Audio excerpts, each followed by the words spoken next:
My name is Tamika Felder, and I was diagnosed with cervical cancer when I was 25. As part of my treatment, I had to have a hysterectomy. This procedure left me without the ability to ever have a child of my own.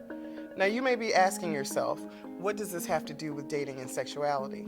If you're in your 20s and people around you are starting to get married and have babies, you realize that dating is more than just going out and having a good time with someone. It could lead into something serious. So I was suddenly worrying, when do I tell someone that I'm dating that I can't have kids? Will anyone want to date me or get married to me now that I'm damaged goods? And since my cancer affected my reproductive organs, will I ever be able to have sex again? As a young woman, this stuff was on the forefront of my mind, but I certainly didn't feel like discussing it with my family. I think I kind of just withdrew because it's a very intimate and sensitive topic, and I thought I was totally alone. One of the hard things can be how you interact with the opposite sex. When I was going through treatment, I did not feel at all sexually attractive. I did not want to be sexually active. I didn't want my fiance at the time touching me just because I felt disgusting. No one told me what sex would be like after cancer, especially because I didn't have a husband to sit down and share my feelings with.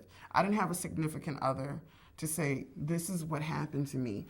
This is what might happen to our sex life or anything like that. The doctors are even kind of ashamed, so to speak, to talk to cancer survivors about it. They just send you on your way. You know, they'll give you a little list of things, you know, don't have sex 4 to whatever weeks after your surgery or treatment or months, but they don't say when you start to have sex again, this is what you should do or this is how you should feel. Because of the hormonal changes I went through, had some sexual side effects, loss of desire. Things just didn't work the way they used to. There was that 10% chance that I would lose my ejaculatory function and have retrograde ejaculation.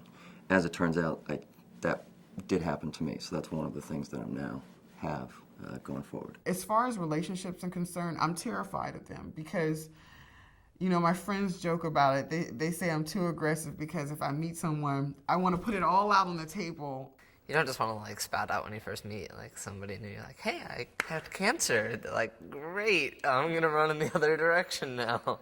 So it is something that I have to consider when I meet new people as far as how to broach the subject. I'm of the belief that I tell them immediately. And the reason is because my life is very centered around cancer-related activities.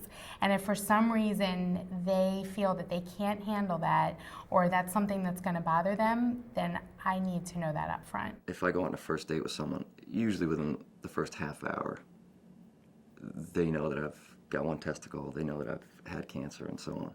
I started dating someone, and even with that, I was somewhat concerned about how she was going to react when I finally told her that I had cancer. My relationship with my girlfriend definitely did become more intense once I was diagnosed.